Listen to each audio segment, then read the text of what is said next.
Okay, so now we want to have a question to reflect on the experiment you just did. And we're categorizing this under error. And again, as I say in the words, I don't want you to think of error as a mistake, but rather as your ability to measure the quantity you're trying to compare accurately. So let's think about our two equations.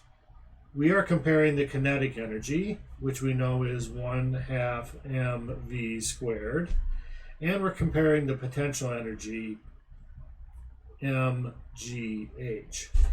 Now, if I think about this, I know, because I tell you, the mass of both of them. So you know those perfectly. We also know g perfectly as well.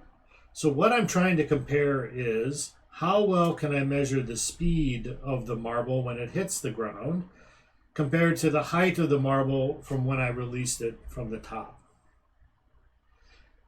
Now remember, we don't measure speed directly. We measure speed via time, right?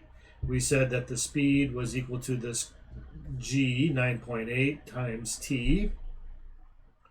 And t was what you actually measured. So in some sense, whenever we ask a question like this, I'm asking you to think about, how well is it that I can measure my time using a stopwatch and dropping it and trying to measure from when I let it go, versus measuring the height, which you did with a ruler.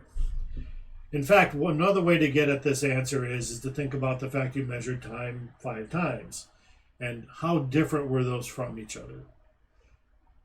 So reflect on that and then do your best to try and answer this question.